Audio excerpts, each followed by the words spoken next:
దేశీయ స్టాక్ మార్కెట్లు లాభాల్లో దూసుకెళ్తున్నాయి. సెన్సెక్స్ మొదటిసారి 49,000 మార్క్ దాటింది. నిఫ్టీ కూడా ఇదే జోరు కంటిన్యూ చేస్తోంది. సెన్సెక్స్ 391 పాయింట్స్ లాభపడి 49,000 మార్క్ దాటింది. నిఫ్టీ 108 పాయింట్ల లాభంతో 14,500కు దగ్గరలో ట్రేడ్ అవుతోంది.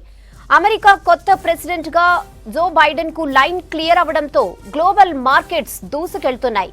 ఇకటు 16 నుంచి దేశమంతా కరోనా వ్యాక్సిన్ పంపిణీ ప్రకటనతో మార్కెట్లో జోష్ కనిపిస్తోంది.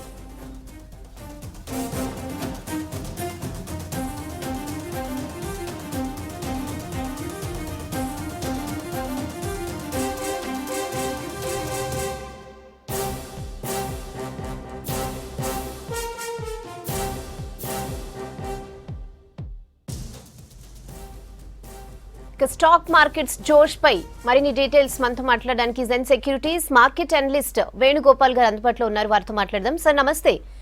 స్టాక్ మార్కెట్స్ చూస్తుంటే రోజుకు కొత్త రికార్డ్ సృష్టిస్తున్నాయి. ఈ బుల్ రన్ కు మేజర్ రీజన్స్ ఏంటి? అంటే ముఖ్యంగా మనం పాండమిక్ స్టార్ట్ అయినప్పుడు స్టీప్గా మార్కెట్ కరెక్ట్ అవ్వటం, దగ్గర 7,500 పాయింట్స్ ఆడ్ లెవెల్స్కి నిఫ్టీ, అలాగే 25,000 ఆడ్ లెవెల్స్కి సెన్సెక్స్ రీచ్ అయ్యి ఆల్మోస్ట్ చాలా అట్రాక్టివ్ లెవెల్స్కి పడిపోవటం ఫస్ట్ రీజన్ అండి మార్కెట్లో బౌన్స్ అవడానికి.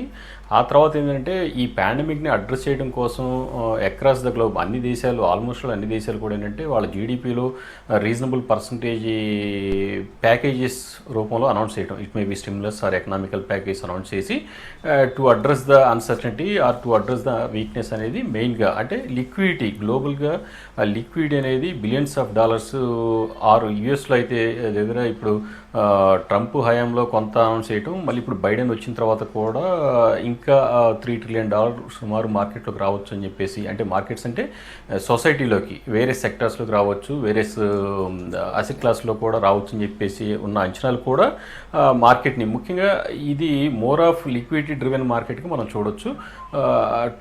పాండమిక్ని అడ్రస్ చేయడం కోసం చేపట్టిన నిర్ణయాల వల్ల ముఖ్యంగా గ్లోబల్గా అన్ని అసెట్ క్లాస్లో కూడా లిక్విడిటీ డ్రైవ్ అవటం వల్ల ముఖ్యంగా మార్కెట్స్ మన దగ్గరే కాదు అక్రాస్ ద గ్లోబ్ పెరిగాయి.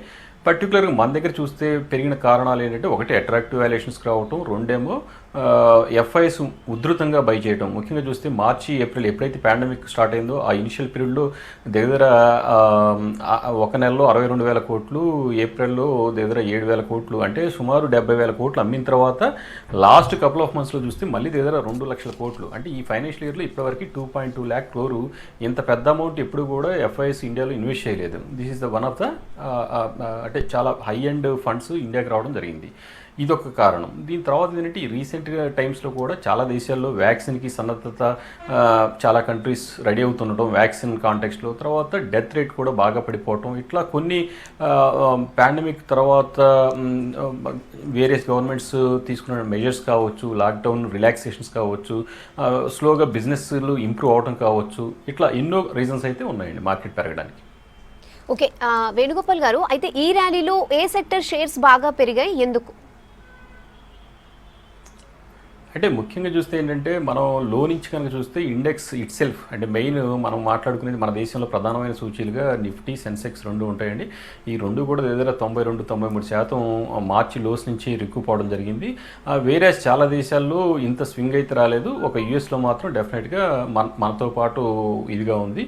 అలాగే ఎమర్జింగ్ మార్కెట్స్లో చూస్తే ఏంటంటే మనం తప్ప, అంటే సౌత్ ఆఫ్రికా తీసుకోండి, లేకపోతే తైవాన్ తీసుకోండి, మలేషియా తీసుకోండి, మీరు అభివృద్ధి చెందుతున్న దేశాల్లో చూస్తే ఈ ఫ్లో ఎక్కడా లేదు. మన దగ్గరకు వచ్చినట్టుగా ఎఫ్ఐ ఫ్లో కావచ్చు, ఎఫ్డిఐ ఫ్లో కావచ్చు, మనం హైయెస్ట్ ఫారెక్స్ ఇప్పుడు ఉంది. బట్ ముఖ్యంగా చూస్తే ఆల్మోస్ట్ అన్ని సెక్టర్స్ బాగా రికూప్ అయ్యాయండి. ఎందుకంటే ముఖ్యంగా ఐటీ, ఫార్మా ఈ రెండు బాగా రికవర్ అవ్వడం చూసాము.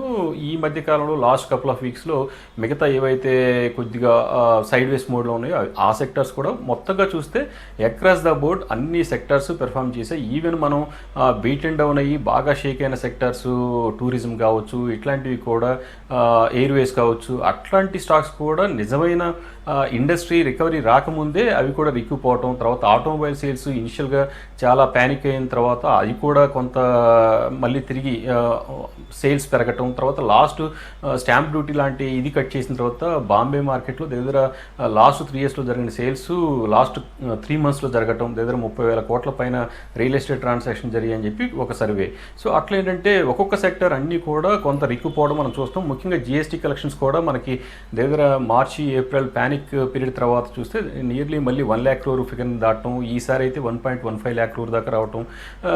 సో మిగతా ఇండస్ట్రీస్ కూడా స్లోగా రికవరీ రావటం. First last few months back చూస్తే మనకి ఎలక్ట్రిసిటీ కన్జంప్షన్ కూడా చాలా ప్యానిక్గా ఉంది, అక్కడి నుంచి మళ్ళీ అది కూడా రిక్కుపోవటం. అట్లా చూస్తే ఏంటంటే మొత్తంగా లాక్డౌన్ రిలాక్సేషన్స్ ఫేజ్డ్ మేనర్లో తీసుకోవటం, గవర్నమెంట్ ప్యాకేజీలు ఇక్కడ డొమెస్టిక్గా as well as across the globe packages announce చేయటం, ఎంఎస్ఎంఈ సెక్టర్తో సహా ఎన్నో మెజర్స్ తీసుకున్న వాటిల్లో కొన్ని సత్ఫలితాలు తొందరగా ఇచ్చాయి, ఇంకొన్ని ఇవ్వాల్సింది ఉంది. వీటితో పాటు రిపో రేట్ కూడా లాస్ట్ కపుల్ ఆఫ్ టైమ్స్ బాగా వడ్డీ రేట్లు కూడా కట్ చేయడం, రిజర్వ్ బ్యాంక్ కూడా ఎప్పటికప్పుడు లిక్విడిటీని డ్రై అవ్వకుండా జాగ్రత్తగా చూడటం, అంతా అంటే ఇన్ఫ్లేషన్తో సహా అన్నిటిని కూడా అటు ఆర్బీఐ కావచ్చు, ఇటు సెంట్రల్ గవర్నమెంట్ కావచ్చు చక్కటి రిఫార్మ్స్ ఒక ఎక్స్టెంట్ వరకు రీజనబుల్ రిఫార్మ్స్ తీసుకోవటం, ఇంకా బడ్జెట్ కాంటెక్స్లో ఇంకా కూడా తీసుకుంటుంది, స్ట్రాంగ్ డెసిషన్స్ వస్తాయని చెప్పే హోప్ కూడా మార్కెట్లో ఈ మార్కెట్లో ఎకానమీ రికవర్ అవుతుంది, ఈ పాండమిక్ అరెస్ట్ అవుతుంది, యాజ్ ఎర్లీ యాజ్ మొత్తం గ్లోబ్ అంతా రికవర్ అవుతుంది. గ్లోబల్ గ్రోత్ అనేది మెయిన్ డ్రైవింగ్ థింగ్ అండి. బట్ ఈ ఇయర్ మనం అరౌండ్ 7.5% డీ గ్రోత్ అంటే మైనస్ గ్రోత్ చూపిస్తున్నప్పుడు నెక్స్ట్ ఇయర్ అన్ని సంస్థలు కూడా అరౌండ్ 7 to 8% గ్రోత్ ఉంటాయని చెప్పి చెప్పటం, వన్ ఆఫ్ ద లీడింగ్ ఎకానమీగా మనది ఉందా గ్రోత్ టర్మ్స్లో అంటే డెఫినెట్గా ఉంది. దాని కావాల్సిన ఇంకా డెసిషన్స్ కూడా ఇంకా రావాల్సినవి కొన్ని ఉన్నాయి, ఆల్రెడీ కొన్ని టేకప్ చేసినవి కూడా కొన్ని ఉన్నాయి. మొత్తంగా చూస్తే అక్రాస్ ద బోర్డ్ మార్కెట్ పెరిగిందని మాత్రం చెప్పొచ్చు. ఓకే, అయితే మొన్నటి వరకు పెద్దగా పెరిగిన mid cap small cap shares కూడా ఇప్పుడు బాగా పెరుగుతున్నాయి, వీటిలో మరి ఇన్వెస్ట్ చేయొచ్చు అంటారా? అంటే ఇప్పుడు మొత్తంగా మార్కెట్లో చూస్తే ఎలా ఉందంటే ఇప్పుడు మనం 7,500 దగ్గర too attractive around 18-19 price earning ratio అంటారు, ఆ లెవెల్స్కి వచ్చి ఇప్పుడు దగ్గర ఇండెక్స్ కన్నా చూస్తే index itself 35 to 38 price earning రేషియోకి రావటం కొద్దిగా ఎక్స్పెన్సివ్ వాల్యుయేషన్ దగ్గర ఉందండి. అట్ ద సేమ్ టైం ఏంటంటే మార్కెట్లో ఎప్పుడు కూడా లార్జ్ క్యాప్ ర్యాలీ అవ్వటం, ఇండెక్స్ సస్టైన్ అవ్వటం, తర్వాత లార్జ్ క్యాప్స్లో అక్రాస్ ద బోర్డు పెరగటం, ఆ తర్వాత మిడ్ స్మాల్లో తర్వాత లెగ్లో పెరగటం మనం చూస్తాం. ఇప్పుడు లాస్ట్ ఫ్యూ మంత్స్ నుంచి మిడ్ అండ్ స్మాల్ క్యాప్స్లో పెరగటం, ఎందుకంటే జనవరి 2018 మార్కెట్ ఫాల్ తర్వాత లాస్ట్ 2 years నుంచి మార్కెట్లో మిడ్ అండ్ స్మాల్ క్యాప్స్ పెద్దగా పెర్ఫామ్ చేయలేదండి, ఎక్కువ మంది రిటైలర్స్ ఉండే ఏరియా ఇది. సో ఇప్పుడు చూస్తే ఏంటంటే లాస్ట్ ఫ్యూ మంత్స్లో మిడ్ అండ్ స్మాల్ క్యాప్స్ కూడా బాగా అవుట్ పెర్ఫామ్ చేస్తున్నాయి. సో ఇది మేబీ ఇంకా కూడా కంటిన్యూ అయ్యే ఛాన్స్ ఉంది. But at the same time ఏంటంటే ప్రతి ఒక్కళ్ళు కూడా కాషియస్గా ఉండాల్సిన అవసరం ఉంది. ముఖ్యంగా ఏంటంటే ట్రేడర్లు ఏంటంటే మార్కెట్ పెరుగుతుంది కాబట్టి ఇంకా దీనికి నెవర్ ఎండింగ్ గేమ్ అని అనుకోకుండా ఎప్పటికప్పుడు ఒక స్ట్రాటజీ పెట్టుకొని డిసిప్లిన్తో ఆ స్ట్రాటజీని ఫాలో అవడం బెటర్ అండి. ముఖ్యంగా ట్రేడర్స్ షార్ట్ టు మీడియం టర్మ్లో ఎవరైతే మార్కెట్లోకి అమౌంట్స్ తీసుకొచ్చి ఫండ్స్ తీసుకొచ్చి ఈ rally only one sided rally అని బిలీవ్ చేసి వెళ్తూ ఉంటారో ఓకే, ఆ ట్రెండ్ కంటిన్యూ అయినంతకాలం వాళ్ళు రైట్ చేయొచ్చు ట్రెండ్ని. బట్ కొంత కాషియస్గా ఉండాల్సిన అవసరం అయితే ఇప్పుడున్న అట్ దిస్ జంక్చర్ డెఫినెట్గా కాషియస్గా ఉండాల్సిన అవసరం retailers, that to traders for short to medium term ఎవరైతే యాక్ట్ చేస్తున్నారో వాళ్ళు కొంత కాషియస్గా ఉండాల్సిన అవసరం అయితే ఉంది. బట్ మన ఎకానమీ పాయింట్ ఆఫ్ వ్యూలో చూస్తే next 2 to 3 years Indian economy బాగుంటుందంటే డెఫినెట్గా బాగుండే ఛాన్సెస్ చాలా ఎక్కువగా కనపడుతుంది. అలాగే మార్కెట్స్ కూడా బాగుంటాయా లాంగ్ రన్ కంటే డెఫినెట్గా లాంగ్ టర్మ్కి ఎప్పుడు కూడా మార్కెట్స్ అవుట్ పెర్ఫామ్ చేస్తూ ఉంటాయి. మిగిలిన అన్ని అసెట్ క్లాసులతో కంపేర్ చేస్తే మీరు real estate, gold, traditional avenues ఏ తీసుకున్నా సరే ఏంటంటే బ్రహ్మాండంగా ఈక్విటీ రిటర్న్స్ ఇస్తూ ఉంటాయి. బట్ టైం లైన్ ఏంటంటే ఒక టైం ఫ్రేమ్ ఏంటంటే ఒక 3 to 5 years అట్లీస్ట్ ఆగలిగే వాళ్ళు అయితే డెఫినెట్గా వాళ్ళు they can start or they can అంటే అక్యుములేట్ చేసుకోవచ్చు స్లోగా. అలా కాకుండా ఇప్పుడు లాస్ట్ ఫ్యూ మంత్స్ జరిగిన ర్యాలీ నెక్స్ట్ ఫ్యూ మంత్స్గా ఉంటుందా అంటే అది మనం చెప్పలేమండి, ఎవరికి తెలియదు. సో కొంత కాషియస్గా యాక్ట్ చేయాల్సిన తరుణం అయితే అని అనిపిస్తుంది. ఓకే, వేణుగోపాల్ గారు, మార్కెట్స్లో ఈ బుల్ రన్ ఇంకా కంటిన్యూ అయ్యే అవకాశం ఉందా, లేకపోతే ఏమైనా కరెక్షన్ వచ్చే ఛాన్స్ ఉందంటారా? అంటే ముఖ్యంగా ఒక అన్సర్టనిటీ ఏంటంటే యుఎస్లో ఒకవేళ ట్రంప్ కనుక వస్తే మళ్ళీ చైనాని ఇబ్బంది పెడతాడా అనే అవన్నీ కూడా పోయాయండి. తర్వాత అక్కడ కూడా ఎలక్షన్స్లో క్లియర్ కట్ అంటే మెజారిటీ రావటం ఇవన్నీ కూడా మనం చూసాము. సో ఇప్పుడు రేపు 20న ఆయన ప్రమాణ స్వీకారం చేయబోయే ముందే ఆల్రెడీ లాస్ట్ ఫ్యూ డేస్ బ్యాకే మనం ఎక్కడెక్కడ ఇష్యూస్ ఉన్నాయో వాటన్నిటిని కూడా వీళ్ళు అడ్రస్ అన్నట్టుగా కన్సర్న్స్ని అడ్రస్ చేస్తాము. అట్ ది సేమ్ టైము మార్కెట్లో ఒక టాక్ ఏంటంటే ఒక $2 to $3 trillion ప్యాకేజీ అదనంగా కూడా ఇవ్వడానికి మనం వీఆర్ రెడీ అంటున్నారు. తర్వాత $2,000 పర్ హెడ్ కూడా ఏదో ఫండ్ డైరెక్ట్గా చేతికిద్దామని కూడా ఇట్లాంటి కొన్ని ప్రపోజల్స్ కూడా ఉన్నాయి. సో అంటే బైడెన్ కొత్తగా వచ్చి ప్రమాణ స్వీకారం చేసిన తర్వాత అతను ఇక్కడి నుంచి యుఎస్ ఎకానమీని ఎలా ముందుకు తీసుకెళ్తాడు, ఈ సెకండ్ స్ట్రెయిన్ అంటున్నారు, న్యూ స్ట్రెయిన్ అంటున్నాము, లేకపోతే ఇప్పుడున్న పాండమిక్, ఎందుకంటే మొన్న కూడా చూస్తే 2,90,000 దాకా కేసెస్ రావడం జరిగింది. సో అంటే ఈ అన్సర్టనిటీ అనేది ముఖ్యంగా కరోనా అన్సర్టనిటీ కనుక సద్దుమడికి ఇదైతే అంటే ఎప్పటివరకు ఈ ర్యాలీ కంటిన్యూ అవుతుందంటే ఇప్పుడు ఆయన మళ్ళీ ప్యాకేజ్ అనౌన్స్ చేస్తారంటున్నారు. అంటే మొత్తం గ్లోబల్గా ఏంటంటే ఈ కరోనాని అడ్రస్ చేయడం కోసం వేరియస్ కంట్రీస్ లిక్విడిటీని పుష్ చేసే కొద్దీ మార్కెట్స్ ఇంకా వెళ్తూనే ఉంటాయండి. బట్ టెక్నికల్గా ఏంటంటే ఇక్కడి నుంచి ఒక 5-10% పైకి ఇంకా ఫర్దర్గా పెరగడానికి మేబీ షార్ట్ టు మీడియం టర్మ్లో ఛాన్స్ ఉంది. బట్ లాంగ్ టర్మ్ మనం దగ్గర టువర్డ్స్ అవర్ జర్నీ టువర్డ్స్ 16,000 అని అనుకోవచ్చు నిఫ్టీ. సో వెళ్ళొచ్చు 16,000 నెక్స్ట్ 1.5-2 ఇయర్స్లో 16,000కి వెళ్ళొచ్చు. బట్ రీసెంట్ టైమ్స్లో 90% పైన పెరిగిన తర్వాత ఎప్పుడు కూడా మార్కెట్లో ఒక ఎక్స్టెంట్ ఆఫ్ బుల్ ర్యాలీ తర్వాత రీజనబుల్ కరెక్షన్ ఉంటుంది. మరీ స్టీప్ కరెక్షన్స్ ఉంటాయి లేదనేది మనం గ్లోబల్ మార్కెట్స్ని బట్టి చూడాలి.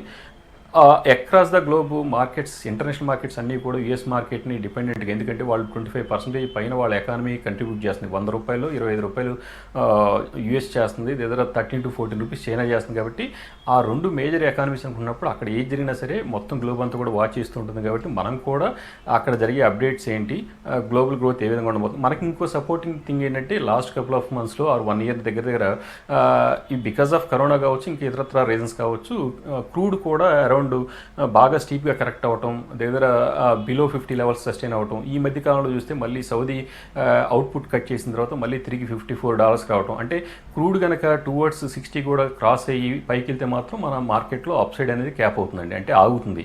క్రూడ్ పెరగడం మన దేశానికి అయితే మంచిది కాదు, ఎందుకంటే 70-80% ముడిచమురు దిగుమతి చేసుకునే దేశం కాబట్టి. తర్వాత దట్టు ఏంటంటే ఇక్కడ PLI scheme, production linked incentive scheme అని చెప్పేసి గవర్నమెంట్ ఫస్ట్ ఎలక్ట్రానిక్స్లో తర్వాత ఒక 10 సెక్టార్స్లో అనౌన్స్ చేసింది. అట్లాంటి అంటే ముఖ్యంగా మ్యానుఫ్యాక్చరింగ్ సెక్టర్ని గ్రో చేస్తూ, అటు సర్వీస్ సెక్టర్ ఆల్రెడీ బాగానే చేస్తుంది, దాన్ని సస్టైన్ చేసుకుంటూ మ్యానుఫ్యాక్చరింగ్ సెక్టర్ని కూడా మనం మేకప్ చేయగలిగితే, ఎందుకంటే చాలా హ్యూజ్ పబ్లిక్ని అంటే ఎక్కువ పబ్లిక్ని మనం అడ్రస్ చేయాలంటే ఇటు, ఎందుకంటే ఇవాళ కూడా 60% పాపులేషన్ అగ్రికల్చర్లో ఉన్నారు కాబట్టి ఆ ఏరియాని, అలాగే మ్యానుఫ్యాక్చరింగ్, ఎందుకంటే ఇప్పుడు ఇవాళ గ్లోబ్లో ద బిగ్గెస్ట్ ఎక్స్పోర్టర్ ఎవరంటే చైనా. అలాంటి ఆ చైనా యొక్క అన్సర్టనిటీ కరోనా వల్ల చైనా మీద వివిధ దేశాల్లో తలెత్తిన ఏదైతే ఒక బ్యాడ్ థింగ్ ఉందో, ఆ డెవలప్మెంట్ ఉందో, నెగిటివ్ డెవలప్మెంట్, దాన్ని మనం అందిపుచ్చుకుంటే, దాన్ని పాజిటివ్గా మనం కనుక తీసుకోగలిగితే, దాంట్లో కొంత పార్ట్ ఉన్నా సరే మన ఇండస్ట్రీస్ కనుక క్యాప్చర్ చేయగలిగితే డెఫినెట్గా బాగుంటుంది. ఎందుకంటే ఇక్కడ మనకి ల్యాండ్, లేబరు, తర్వాత లో ఇంట్రెస్ట్ రేట్స్, తర్వాత యంగ్ ఎకానమీ, యంగ్ పాపులేషన్, తర్వాత గవర్నమెంట్ పబ్లిక్ ప్రైవేట్ పార్ట్నర్షిప్లో పాలసీస్ టేకప్ చేయటం, ఎన్నో మనకి ఏంటంటే తర్వాత క్రూడ్ కూడా సపోర్ట్ చేయటం, ఇట్లాంటి కొన్ని అడ్వాంటేజెస్ ఉన్నాయి. అట్ ద సేమ్ టైం ఈ మధ్య కాలంలో చూస్తే స్టీల్ కావచ్చు, సిమెంట్ కావచ్చు, ఇతరత్ర రా మెటీరియల్స్ అన్నీ కూడా కొంత షూటప్ అవ్వడం జరిగింది లో నుంచి. సో రా మెటీరియల్స్ కనుక పెరిగితే కొంత ప్రాఫిటబిలిటీ కూడా తగ్గుతుంది. తర్వాత దట్టు ఏంటంటే లాస్ట్ బడ్జెట్లో మనకి ముఖ్యంగా ఏంటంటే కొత్తగా కంపెనీలు ఏవైతే మార్చి 2023 లోపు కనుక కంపెనీ పెడితే వాళ్ళకి 15% ట్యాక్స్ అనేది, కార్పొరేట్ ట్యాక్స్ అనేది అనౌన్స్ చేయడం చాలా పెద్ద డెసిషన్ అండి. ఎవరైనా కొత్త ఎంటర్ప్రినర్స్ ఎవరైనా వచ్చి ఇండియాలో కనుక ఇన్వెస్ట్ చేసి, ఇండియాలో వాళ్ళు కావచ్చు, ఏదైనా కొత్తగా పెట్టాలని ఆల్రెడీ ఎగ్జిస్టింగ్ వాళ్ళు కావచ్చు, కొత్త ప్లాంట్స్ కనుక పెట్టి కొత్త బిజినెస్లు కనుక స్టార్ట్ చేసి కార్పొరేట్ ట్యాక్స్ చూస్తే 15%. ఇది గ్లోబల్లీ కాంపిటేటివ్, ఎందుకంటే ట్రంప్ వచ్చిన తర్వాత ద మేజర్ డెసిషన్ అతను తీసుకున్నది ఏంటి, గేమ్ చేంజర్ ఏంటంటే కార్పొరేట్ ట్యాక్స్ దగ్గర 20-21% కట్ చేయడం అనేది ద మేజర్ స్టెప్.